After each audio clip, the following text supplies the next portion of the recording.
Funding में उम्र कैद की सजा काट रहा यासीन मलिक, अब उसके लिए एक और केस का खुलासा हुआ है और उसमें रूबिया सईद जो कि मुफ्ती मोहम्मद सईद की बेटी है और आपको बताएं महबूबा मुफ्ती की बहन है, उसने अब कोर्ट में गवाही दी है कि उसका अपहरण करने के पीछे जो आतंकवादी थे उसमें यासीन मलिक का भी हाथ है। और इस गवाही का मतलब है कि यासीन मलिक पर अब अपहरण का केस भी चलेगा, जबकि हालांकि अभी तक उम्र कैद का केस चलकर उसमें जो है निर्णय हुआ, टेरर फंडिंग में उसको उम्र कैद हुई है, लेकिन अब ये साथ के साथ इस केस में भी सजा उसको बुलेगी कोर्ट के जरिए। माना यह जा रहा था अभी तक कि ये जो महबूबा मुफ्ती की बहन है रूबिया सईद, ये क्या बयान देगी, देखना होगा कि क्या ये यासीन मलिक का पक्ष लेगी कि यासीन मलिक को मैंने नहीं पहचाना, या उसको बचाने की कोशिश करेगी, या साफ साफ उसका नाम लेगी। तो अब कोर्ट में रूबिया जो सईद है इसने सीधे सीधे यासीन मलिक का नाम लिया है और उसने कहा जो यासीन मलिक है उसको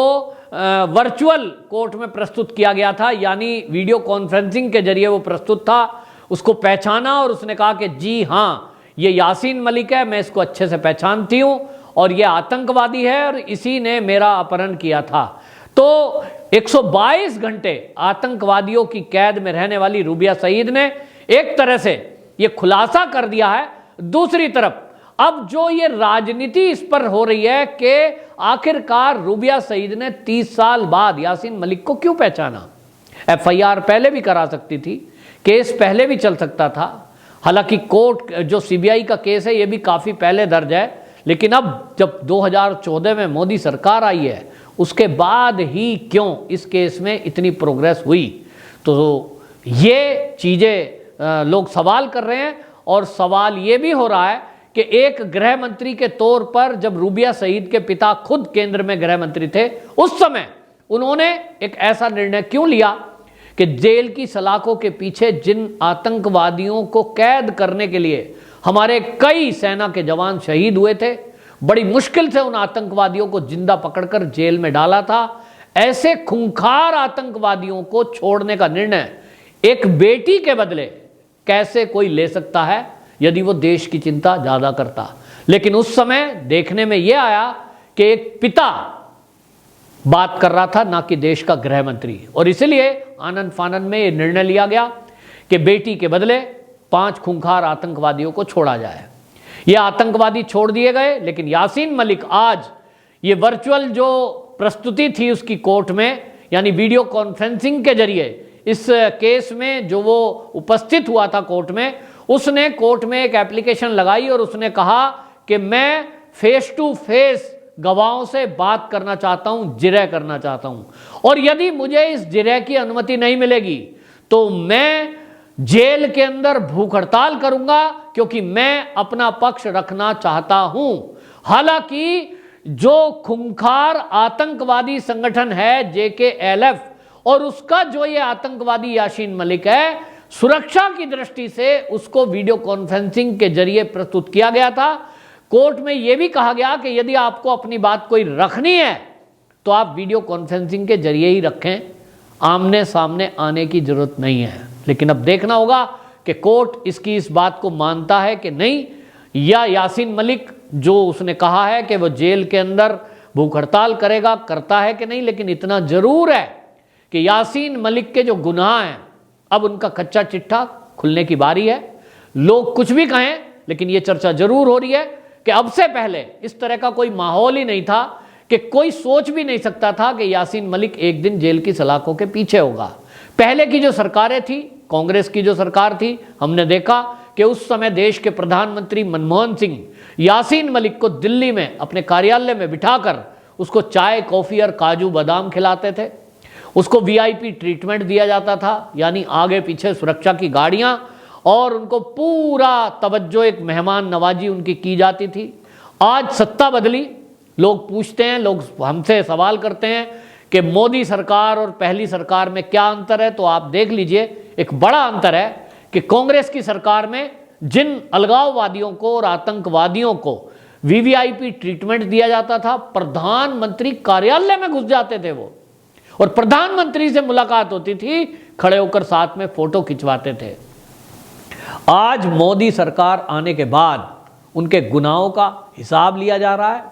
न्यायालय के जरिए न्याय हो रहा है, उन लोगों के साथ न्याय हो रहा है जिनकी उन्होंने हत्याएं की। और अब जिस तरह से ये अपहरण का केस सामने आया था, हालांकि जो कश्मीर के कुछ लोग हैं उनका व्यक्तिगत राय हो सकती है, लेकिन उन्होंने अभी भी जो सोशल मीडिया पर ट्वीट कर रहे हैं या मैसेज लिख रहे हैं वो ये कह रहे हैं कि उस समय जो ये रूबिया सईद है इसका एक्चुअल में अपहरण हुआ ही नहीं था, ये एक ड्रामा था, और ये ड्रामा रचने में उस समय कश्मीर के कुछ लीडर और रूबिया सईद के पिता ये भी शामिल थे। मैं इस बात से इत्तेफाक नहीं रखता क्योंकि मामला सीबीआई का है, सीबीआई ने जांच की है, हकीकत में अपहरण हुआ नहीं हुआ ये अलग विषय हो जाएगा, लेकिन लोगों की राय है कि ये उस समय आतंकवादियों से मिलकर आतंकवादियों को छोड़ने के लिए एक बहाना ढूंढा गया था, क्रिएट किया गया था, और ऐसा दिखाया गया था कि भाई एक गृह मंत्री की बेटी का अपहरण हुआ है, उसके बदले 13 आतंकवादी छुड़ाने की मांग आतंकवादियों ने रखी है, लेकिन देखो हमने 5 आतंकवादी केवल छोड़े, हम आतंकवादियों के सामने थोड़े ही झुके। लेकिन उसके बाद जो हालात हैं, जब ये आतंकवादी छोड़ दिए गए थे, आपको बताएं 5 आतंकवादी जब छोड़े गए थे रूबिया शहीद के बदले, उसके बाद घाटी के अंदर, और घाटी के अंदर ही नहीं पूरे देश में आतंकवाद की घटनाएं बहुत बड़ी थी, क्योंकि हाफिज सईद जो खूंखार आतंकवादी हमारे सैन्य बलों ने बड़ी मुश्किल के साथ शहीद होने के बाद उसको जेल की सलाखों के पीछे डाला था, वो छूटने के बाद पाकिस्तान चला गया और वहां जाकर के उसने फिर से आतंकवादी संगठनों को बड़ा किया, आतंकवादियों की भर्ती की, और उन सबका इस्तेमाल उसने भारत में किया। भारत में लगातार बम धमाके होते थे। कश्मीर में उसके बाद हमने देखा किस तरह से वहां हिंदुओं की हत्याएं की गई, सुरक्षा बलों पर हमले किए गए, ये सब हुआ। सुरक्षा बलों का और गुप्तचर एजेंसियों का यह कहना है कि यदि एक रूबिया शहीद के बदले 5 वो आतंकवादी नहीं छोड़े जाते जो छोड़े गए थे, तो आतंकवादियों के हौसले ना बढ़ते। सड़कों पर खुलेआम आतंकवादियों के पक्ष में लोग उतरने लगे, पक्ष में उतर करके उनके नारे लगाने लगे, और एक तरह से कश्मीर के अंदर आतंकवादियों की बाढ़ आ गई।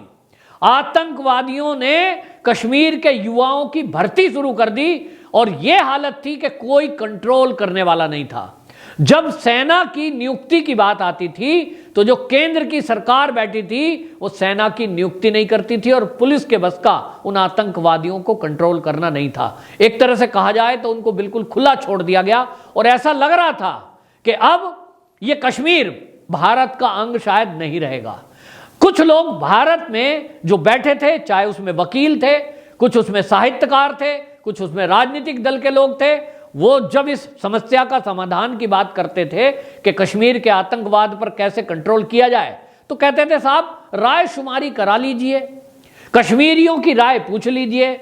जो कश्मीरी कहें वो कर लीजिए। तो कश्मीरियों की राय क्या होती? क्या आज की स्थिति को छोड़ दें, लेकिन उस समय राय शुमारी ये कराने की एक साजिश ये करना चाहते थे कुछ लोग, ये नहीं हुआ। और अगर ये होता तो आज कश्मीर भारत में नहीं होता, क्योंकि वहां आतंकवादियों ने इस तरह का कहर बरपा रखा था और इस तरह से कश्मीर को कंट्रोल में रखा हुआ था कि वहां वो ज्यादातर लोग यही कहते थे कि हमें तो पाकिस्तान में मिलना है, हमको चाहिए आज़ादी। ये माहौल खत्म हुआ और आज हम देख रहे हैं कि धारा 370 हटा दी गई, 35A हटा दिया गया, और उसका नतीजा है कि आज कश्मीर के अंदर अमन शांति है। इक्का दुक्का घटनाओं को अगर छोड़ दें तो आपको पता चलेगा कि आज कश्मीर के अंदर किस तरह से सत्ता बदलने का असर दिखाई देता है। विकास हो रहा है, वहाँ नौकरियां लग रही हैं युवाओं की, रोजगार बढ़ रहा है, पर्यटन बढ़ रहा है, और बम धमाके शून्य के बराबर हैं। ये अंतर है। लेकिन इस केस में, अपहरण के केस में, रूबिया के केस में जिस तरह से रूबिया शहीद ने गवाही दी है और यासीन मलिक को पहचाना है, इसके बाद ये माना जा रहा है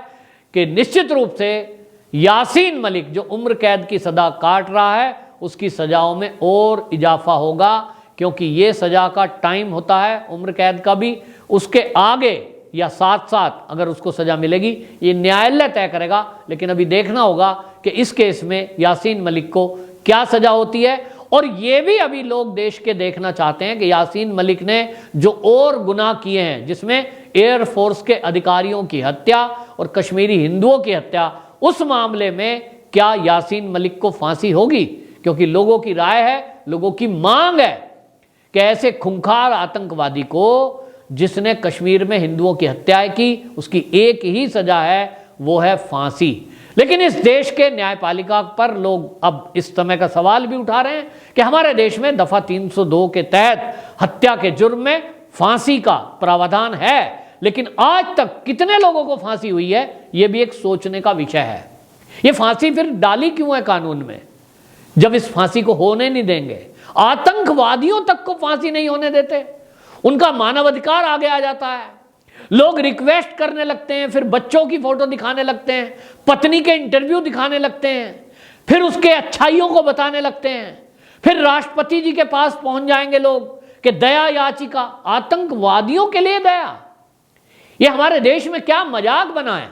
तो लोग सवाल उठा रहे हैं कि अगर यासीन मलिक जैसे भयंकर आतंकवादी को हम फांसी नहीं दे पाएंगे, तो फिर इस देश की आजादी के बाद 75 साल अमृत उत्सव मनाने का मतलब क्या है? ये फांसी का जो केस, जो संविधान में डाला है प्रावधान, फिर ये डाला क्यों है? खत्म कर दो इसको। उम्र कैद का मतलब क्या है? और इसलिए अब लोगों की उम्मीद है कि जब पुराने 30-30 साल पुराने केस खोले जा रहे हैं, तो यासीन मलिक की हर गुनाह की कुंडली को खोलना चाहिए, और हत्या अगर सिद्ध हो जाए तो इसको तत्काल फांसी भी होनी चाहिए। वंदे मातरम।